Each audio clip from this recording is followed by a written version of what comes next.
Hello, my dear civil service aspirants. We will take 10 more questions from our series to learn some more aspects of India's system of governance.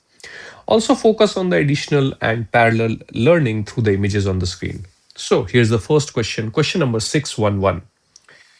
It talks about the Constitution 106th Amendment Act in continuity with question number 610 of the previous video regarding the women's reservation in the parliament and the state legislatures.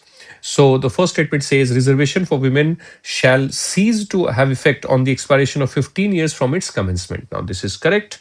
And it also states in the constitution that after the 15 years period, it is the parliament which shall decide by law the further action, what should be done after that. Then the second statement says rotation of seats reserved for women shall take effect after each delimitation exercise. This is also correct. Yes, rotation is a provision made by this amendment in the constitution, and that happens after every delimitation. Just be aware of these questions, these small points in this question.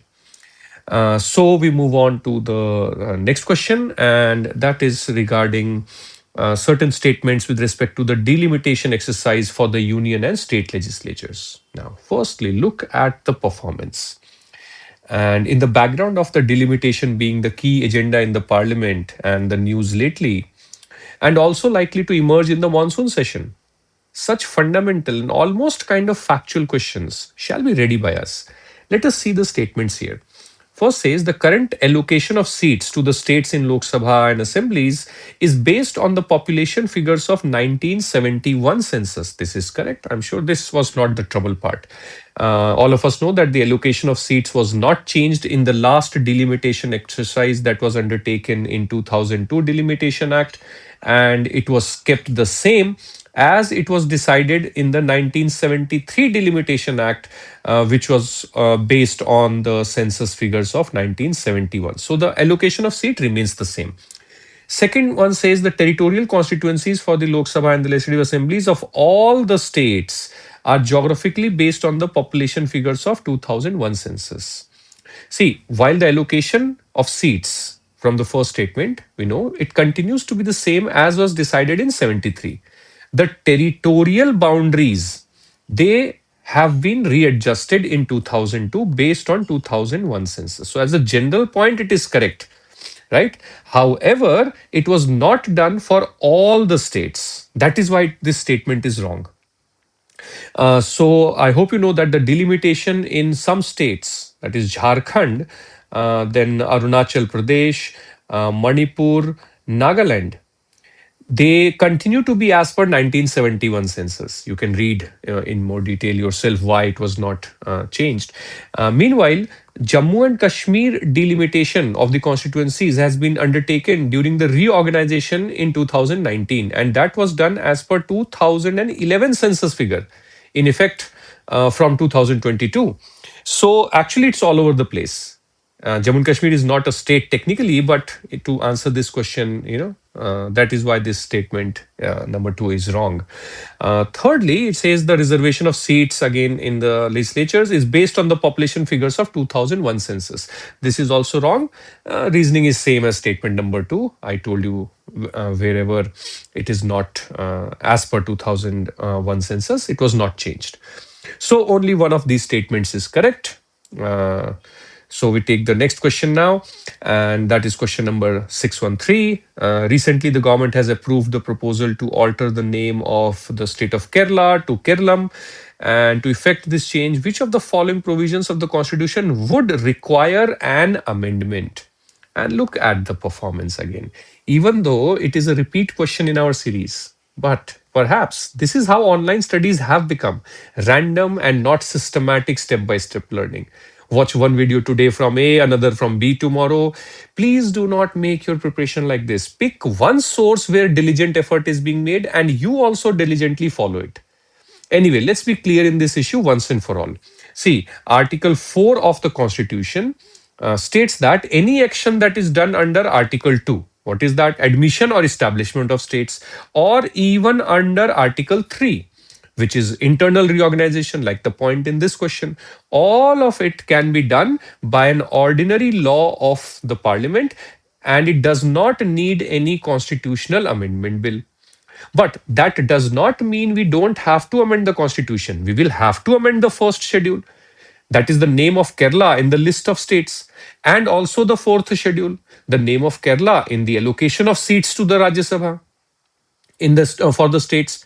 These two schedules will always need to be changed, though there may be more changes also. For example, in 2014, when Andhra Pradesh was reorganized to create the new state of Telangana, it also amended Article 168 of the Constitution for creating the Legislative Council of Telangana. It also amended Article 371D regarding extending those special provisions for education and public employment in Telangana also. But there is no change needed in Article 3 as such. We will use Article 3 provisions, but there is no amendment needed in the Article 3 itself. Okay. So please be careful about these kind of questions. These are fundamental questions and things keep evolving, like this Kerala issue. Okay.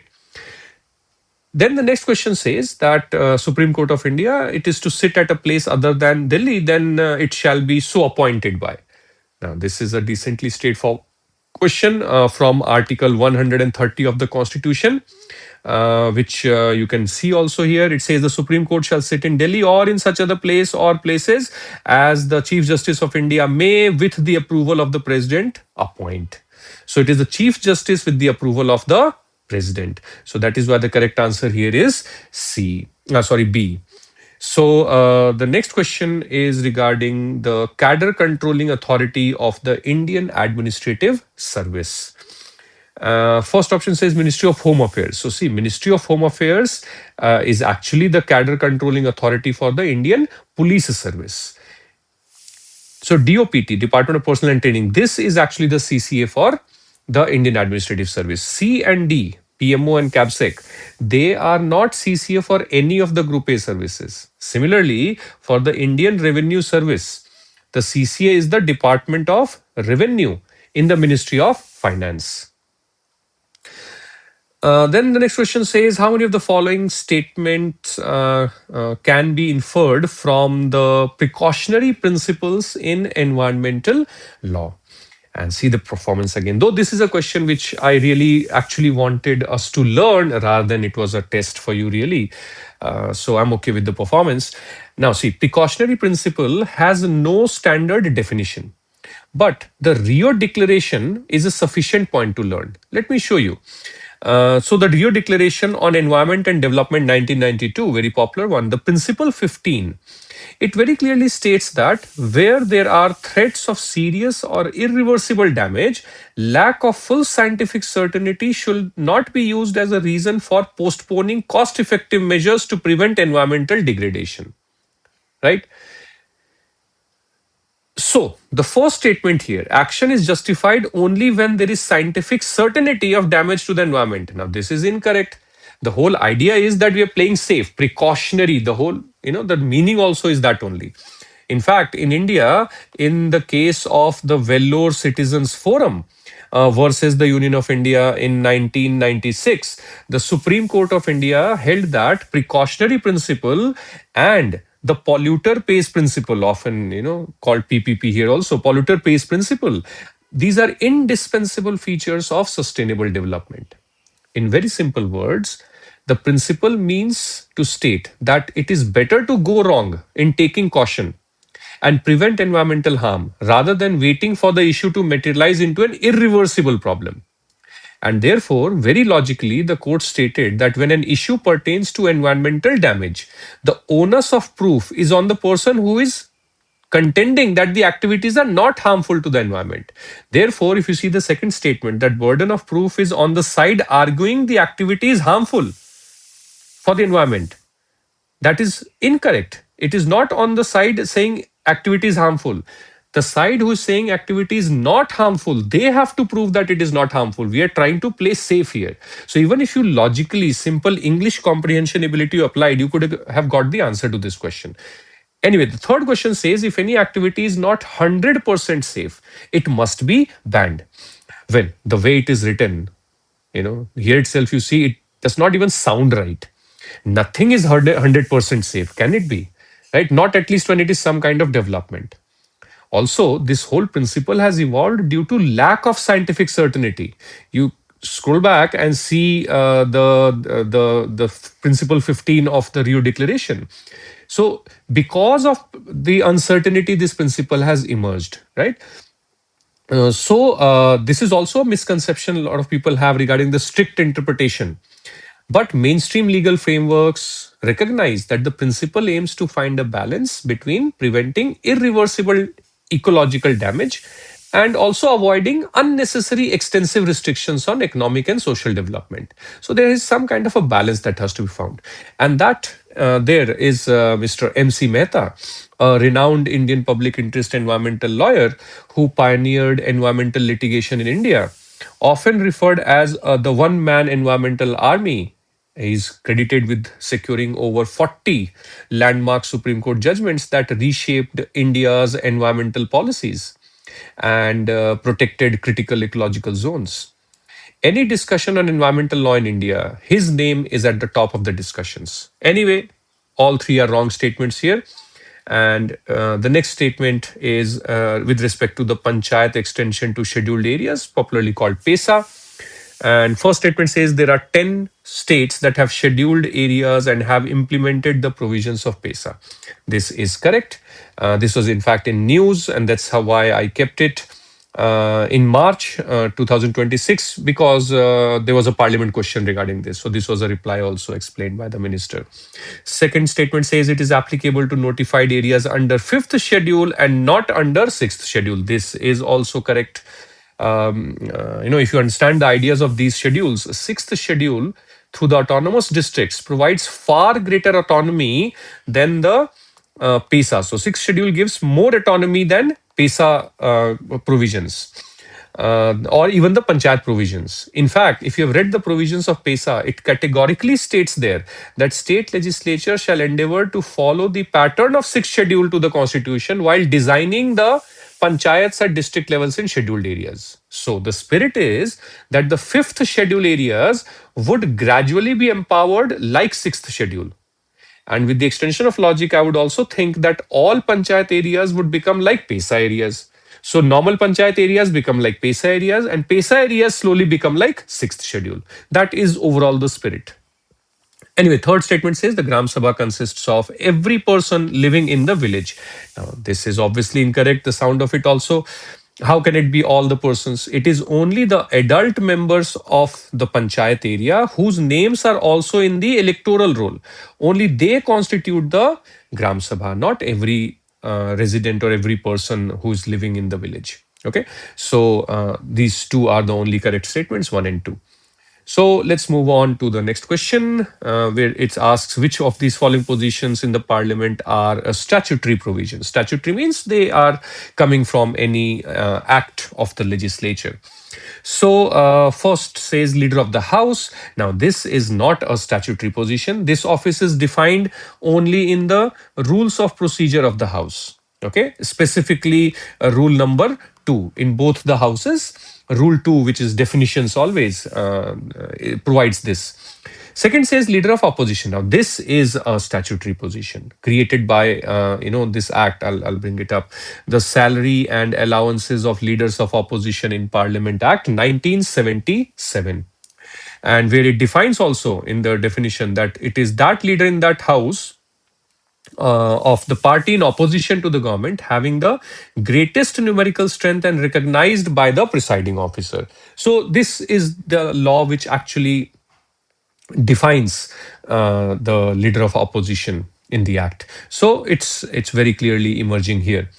Then the third option says whip. Now this is not a statutory position, and some confusion happens for aspirants because of another law which is named the Leaders and Chief Whips of Recognized Parties and Groups in Parliament Facilities Act 1998.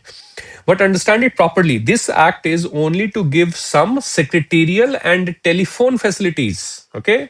Only some facilities to the leader, deputy leader, and whips of recognized parties and the groups in the house. Now, it defines also recognized party is one which has, 10% or more seats in the house, and recognized group recognized group is one which has less than 10%, but a minimum of 15 seats in the Rajya Sabha and 30 seats in the Lok Sabha. So less than 10%, but definitely more than 15 seats in Rajya Sabha and 30 seats in Lok Sabha. So this act is only to give the whips of some of the parties, not all, some facilities. The other parties, that is, other than these recognized parties and the recognized groups, also have a whip, but have neither any recognition nor any facility under the law. So be very clear why we say whips is not a statutory position. Okay. Anyhow, we move on to the next question, and that is regarding the Digital Personal Data Protection Act 2023, the rules for which have been notified in November 2025, so not that long ago, and it is to come to full force only by early 2027. So, an important topic during 2026 and 27 examination cycles. Now, these statements, data principal means the individual to whom the personal data relates, and fiduciary means the person who determines the purpose and means of processing of personal data. Both of these are correct statements. The Act places very clear responsibilities on the data fiduciaries to keep personal data safe and to stay accountable for its use. It also gives data principals the right to know how their data is handled and the right to seek correction or removal when needed. And I hope you recognize this logo. That's the Digital India Corporation, the company under Ministry of Electronics and IT, to carry forward the mission of Digital India. The last question for this video, which of the following statements is or are correct in the context of parliamentary systems in India and the UK? First, it says a person who is not a member of the Parliament of India can be appointed as the Prime Minister of India. Obviously, this is correct. And a person who is not a member of Parliament of the UK can be appointed as a Minister of the Government of UK. This is also correct. First is more obvious for all of us, I believe, as a non-member can be a minister and has to become a member within 6 months. So same condition applies for the Prime Minister. In the UK, if the Prime Minister wishes to appoint an unelected expert, business leader or some other former politician to the cabinet or as a minister, they are typically awarded a life peerage. Okay, that is made a member of the House of Lords. In a recent example, British Prime Minister Rishi Sunak, in 2023, appointed former Prime Minister David Cameron as Foreign Secretary. Because Cameron had stepped down as a member of parliament, he was made a life peer, Lord Cameron, to take on as the cabinet minister. And that there is Mr. P.V. Narasimha Rao, the first Prime Minister of India who was appointed while he was not a member of parliament. He later contested a by-election in Andhra Pradesh and became a member of Lok Sabha. Second such PM was Mr. H.D. Devegowda in 1996, and he became a member of Rajya Sabha within the 6 month stipulated time. However, over 60% of you, those who attempted it on Telegram, thought it is not the case in UK. I wonder why. Are you overthinking and overanalyzing? Well, that definitely is a hurdle to overcome in this preparation of this exam.